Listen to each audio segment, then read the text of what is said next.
وقتی خواهر و شوهر خواهر قاسم از خونه خارج می شدن، اصلا فکرشو نمی کردم وقتی برمیگردن این اتفاق برای قاسم افتاده باشه.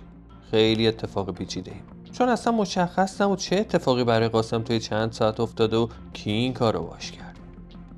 درود به شما همراهای محترم کانال جنایی گرام. امروز هم با یه پرونده دیگه در خدمت شماییم. حتما تا آخر این پروندهم همراه ما باشین و در انتها نظراتتون رو با همون به اشتراک بذارید. با لایک و سابسکرایب و اشتراک گذاری این پرونده برای دوستاتون باعث میشین افراد بیشتری آگاه بشن. با ما همراه باشین.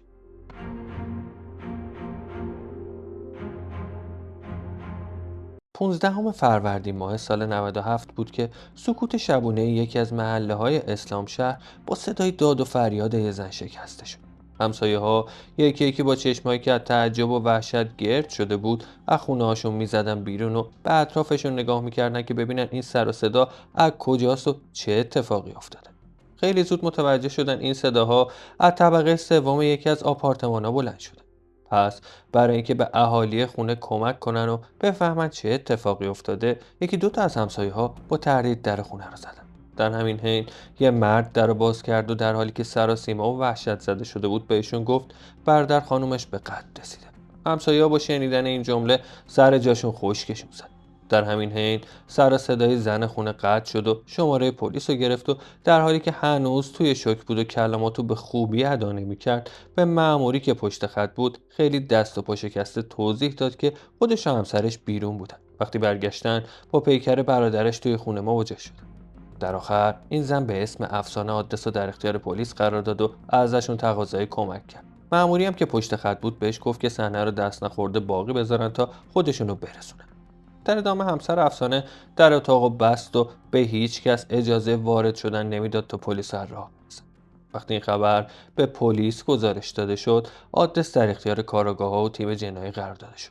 بعد از اینکه با همدیگه هماهنگ شدن، به یه تیم تبدیل شدن و عازم محل وقوع حادثه شدن. جمعیت زیادی که توی کوچه جمع شده بودن راهو برای مامورا باز کرد. بقیه اهالی محلم که فهمیده بودن یه خبرایی شده از بالکن و پنجره‌های خونشون بیرون رو نگاه میکردن که بفهمن دلیل حضور این همه مامور چیه. به این ترتیب بازپرس جنایی، کاراگاه‌ها و بقیه تیم جنایی وارد ساختمون شدن تا به طبقه سوم رسیدن. با راهنمایی جعفر همسر افسانه وارد اتاقی شدن که برادر زنش این بلا سرش اومده بود. جعفر همزمان توضیح میداد که چه اتفاقی افتاده و به مامورا گفت که صحنه رو همونطوری که بوده حفظ کرده و اجازه ورود به هیچ کس نداد. وقتی عوامل انتظامی وارد اتاق مورد نظر شدن، با پیکر مرد 45 ساله مواجه شدن که با شیء برنده به قتل رسیده بود. مشخص بود که عامل حادثه خیلی از این مرد کینه به دل داشته و به صورت تصادفی این اتفاق نیفتاده. از وسایلی که به هم ریخته شده بودن و فرشی که جمع شده بود معلوم بود که اول بین قاتل و مقتول یه چالش رخ داد و بعدش کار تموم شده. در ادامه از جوانب مختلف از صحنه جرم برای مستندسازی عکس برداری شد. تیم پزشکی قانونی مشغول بررسی شدن و با دقت هر اطلاعاتی که به فاش شدن راز این جنایت کمک میکرد و ثبت کردن. بعد از بررسی اعلام کردن زمان زیادی هم از این حادثه نگذشت و مشخصه که نهایتاً 2 ساعت پیش این اتفاق افتاده.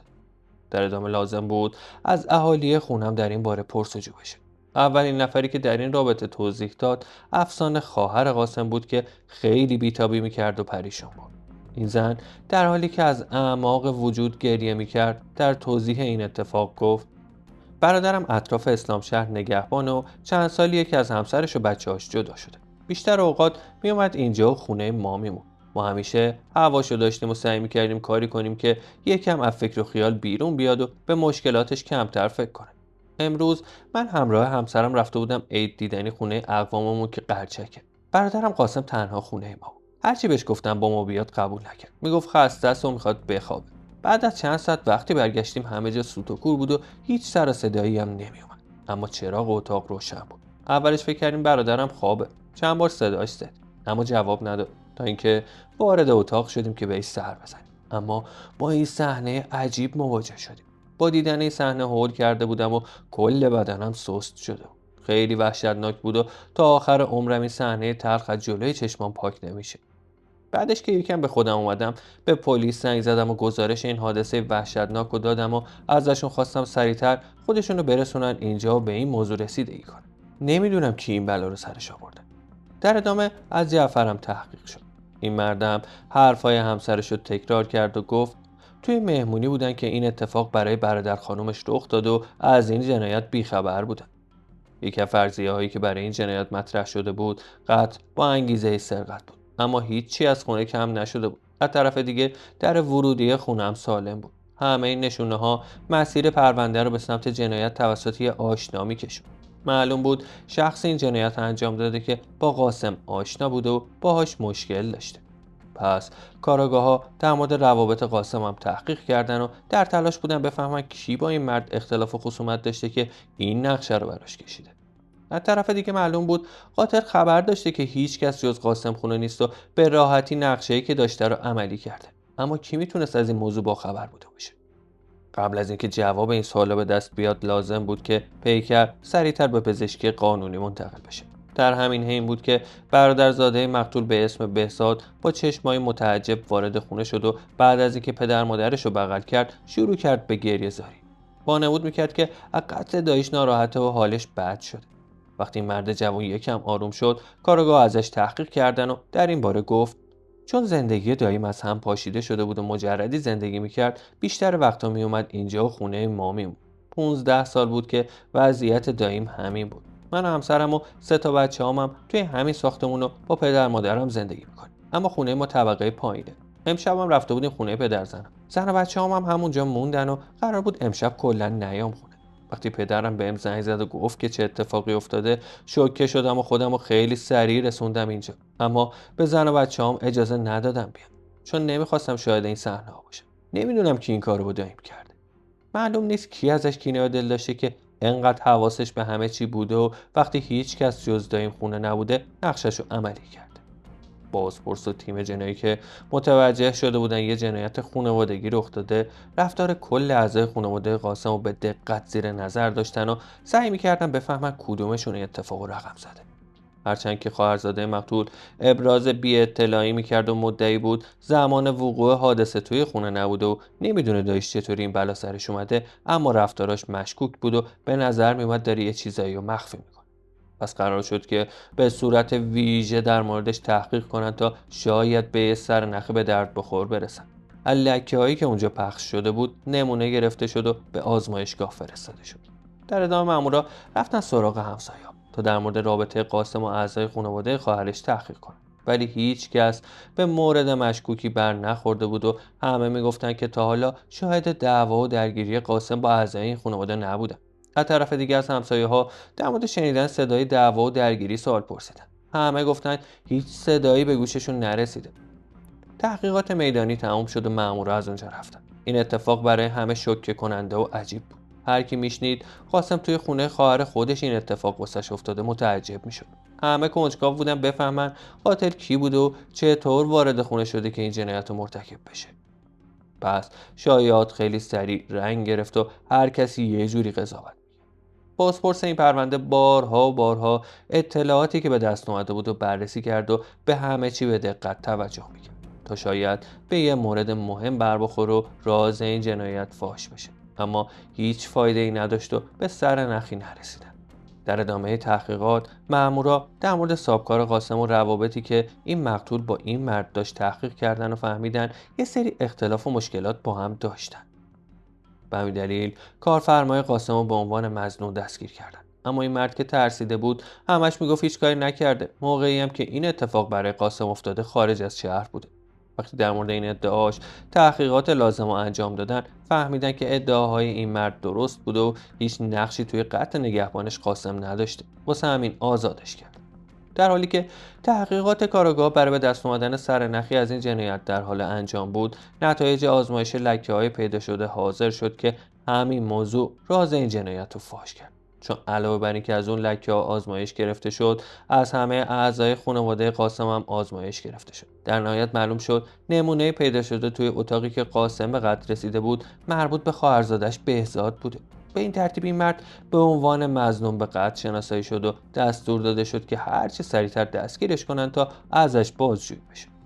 سر ظهر بود که چند تا از مامورا به دستور بازپرس رفتن جلوی خونه بهزاد. پدر خانواده که درو باز کرد تصور کرد مامورا دوباره اومدن که تحقیق کنن، اما وقتی سراغ بهزاد رو گرفتن متعجب شد و رفت پسرش رو صدا زد.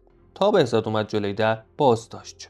خانواده بهزاد از این اتفاق متعجب شده بودن و میپرسیدن که مگه بهزاد چیکار کرده که دستگیرش میکنه. اما مامورا هیچ جواب واضحی بهشون ندادن و فقط گفتن برای جواب به این سری سوالا باید همراهشون بیاد. خود بهزاد هم که رنگ به رو نداشت هیچ حرفی نزد و در حالی که سکوت کرده بود همراه مامورا به راه افتاد و به اداره آگاهی منتقل شد. در ادامه بهزاد برای بازجویی نشست روبروی بازپرس و ازش خواسته شد که حقیقت رو به زبون بیاره. متهم که کارمند بود و مدرک تحصیلی لیسانس داشت اول اظهار بی‌اطلاعی کرد و گفت من هیچ کاری نکردم. همونطوری که قبلا هم گفتم نمیدونم کی دایمو به قتل رسونده. اون شب اصلا خونه نبودم. اما وقتی مدارک محکمه پسند یکی یکی جلوی روش گذاشته شد سکوت کرد و ما تا مبهوت موندم. این مرد چند ثانیه توی فکر فرو رفت و متوجه شد که راهی برای کتمان و دروغ نداره. برای همین به قتل داییش اعتراف کرد و گفت به قاسم مشکوک شده بود. به همین دلیل این کار کرد. این مرد در ادامه توضیحات بیشتری در این باره داد و گفت دل چندان خوشی از داییم نداشتم، اما در مورد تنفرم ازش به هیچ کس هیچی نگفته بودم و سعی می‌کردم باهاش عادی رفتار کنم. حس می‌کردم داییم به همسرم چشم بد داره، به خاطر همینم ازش متنفر شده بودم. روز حادثه دوباره همین افکار اومد سراغم. همزمان که به این مسائل فکر می‌کردم عصبانی شدم و در نهایت تصمیم به قتل داییم گرفتم. اما یکی دیگر دلایلی که باعث شد به فکر قتلش بیفتم این بود که با چشم خودم دیدم که داره توی خونمون مصرف میکنه. این کارش برای بقیه ممکن بود بدآموزی داشته باشه. بعد از اینکه بهزاد به این جنایت اعتراف کرد به زندان منتقل شد و به خانواده مقتول خبر داده شد و بهشون گفته شد قاتل کسی نبوده جز بهزاد. این خبر برای همه شوکه کننده و عجیب بود و باورشون نمیشد که بهزاد همچین کاری رو بتونه انجام بده. هنوز هیچ کس نمیدونست دلیل بهزاد برای انجام این کار چی بوده. هر کسی یه چیزی میگفت. در ادامه رسیدگی به این جنایت برای تکمیل پرونده بعد از اینکه هماهنگی‌های مختلف انجام شد متهم به صحنه جرم منتقل شد و ازش خواسته شد یه بار دیگه به طور کامل به صورت نمایشی نشون بده که روز حادثه چی کار کرده. پس دوربین قضایی روشن شد. مسئولای پرونده و کارشناسای پزشکی قانونی نظاره‌گر بودن و با دقت به حرفایی که متهم میزد گوش میدادن و همه اظهاراتش رو به ثبت رسوندن. بعد از تمام شدن جلسه بازسازی صحنه جرم دوباره به زندان منتقل شد تا جلسه دادگاه برای تعیین مجازاتش تشکیل بشه. بعد از یه مدت که پرونده تکمیل شد و همه مراحل اداری طی شد، این پرونده برای تعیین تکلیف و مشخص شدن مجازات متهم به شعبه هشتم دادگاه کیفری یک استان تهران فرستاده شد و بهزاد باید پای میز محاکمه قرار می گرفت و از خودش بابت جنایتی که مرتکب شده بود دفاع می کرد. بچه‌های مقتول به عنوان ولیعه‌دم توی این جلسه دادگاه حاضر شده بودند. پرونده برای قضاوت روی میز قضات قرار گرفته بود. اول جلسه رسیدگی به پرونده این جنایت، دختر بزرگ مقتول به عنوان ولیعه‌دم تقاضای قصاص مطرح کرد و گفت راضی به گذشت قاتل پدرش نیست. معاون رئیس قوه قضاییه هم از طرف بچه صغیر مقتول درخواست دیه کرد. دختر بزرگ مقتول در این باره گفت درسته که پدرمون با ما زندگی نمی‌کرد، اما دوستش داشتیم و راضی به اینکه این بلا سرش بیاد نبودیم. برای همینم از قاتلش نمیگذریم و تا به سزای عملش نرسه دست بردار نیستیم. پدر من هیچ گناهی مرتکب نشده بود که سزاش این باشه. در ادامه بهزاد خواسته شد که در جایگاه قرار بگیره و اظهاراتش رو مطرح کنه. بهزاد رفت پشت میز محاکمه ایستاد و در این باره گفت من همراه همسرم و 3 تا بچه‌م توی خونه پدریم زندگی می‌کردم. شرایط لازم رو نداشتم که بتونم مستقل بشم و یه خونه جدا توی منطقه دیگه بگیرم. از 15 سال پیش تا حالا دایم اکثر مواقع خونه ما بود و رفت و آمدش همیشگی بود، چون مادرم خیلی دایمو دوست داشت. به این موضوع هیچ اعتراضی نمی‌کرد. مادرم میگفت چون زندگیش از هم پاشیده باید هواشو داشته باشیم و نذاریم بیشتر از این اذیت بشه. اما من از این وضعیت راضی نبودم و دل خوشی از دایم نداشتم. این موضوع هم به خاطر بعضی از رفتارهای بد دایم بود. من همیشه به کاراش مشکوک بودم. با اینکه دایم بود اصلاً بهش اعتماد نداشتم. این آشفتگی و دید من نسبت به دایم از وقتی بیشتر شد که خواب دیدم بهم خیانت کرد و با همسرم رابطه پنهونی داره. این کابوس باعث شد که دیدم نسبت به داییم تغییر کنه و بدتر از قبل بشه. بعد از اون شب چند بار دیگه هم همین خوابو دیدم. هر دفعه ذهنم آشفته تر میشد، چون من به خوابایی که میدیدم ایمان داشتم و میگفتم لابد یه چیزی هست که تا حالا چند بار این خوابو دیدم. حتی کارم به جایی رسید و به قدری این مسئله اذیتم کرد که با همسرم در موردش حرف زدم، اما همسرم حرفمو قبول نکرد و بهم گفت دچار توهم شدم و داییم هیچ کاری باش نداشته. با این حال وقتی چند بار این خوابو دیدم نسبت به این موضوع مطمئن شده بودم و میگفتم لابد خوابم حقیقت داره و همسرم از ترس حقیقتو نمیگه. به همین دلیل از داییم متنفر شدم و ازش کینه عمیقی به دل گرفتم. شب حادثه‌ام که پدر مادرم خونه نبودن رفتم طبقه سوم که یه سری به دایم بزنم و ببینم در نبود پدر مادرم داره چی کار میکنه. یهو دیدم که مشغول مصرفه. با دیدنش توی این وضعیت خیلی عصبانی شدم. به این کارش اعتراض کردم و گفتم توی خانواده ما هرگز همچین چیزی نبوده و حق نداره این کارو انجام بده و خانواده‌مو بی‌آبرو کنه. اما دایم که بهش برخورده بود بهم گفت به تو مربوط نیست، خونه تو توی این طبقه نیست که دخالت میکنه. سر همین مسئله بود که هر دوتامون عصبی شدیم و با هم وارد چالش شدیم. هم سر این موضوع هم به خاطر خوابایی که دیده بودم ازش خیلی عصبانی بودم. واسه همین با شیء تیزی که توی آشپزخونه بود کارشو تموم کردم. توی این اتفاق انگشت دست خودم هم آسیب دید. من بعد از این اتفاق بلافاصله خونه رو ترک کردم و شیء تیزی که ازش استفاده کرده بودم هم توی سطل زباله انداختم.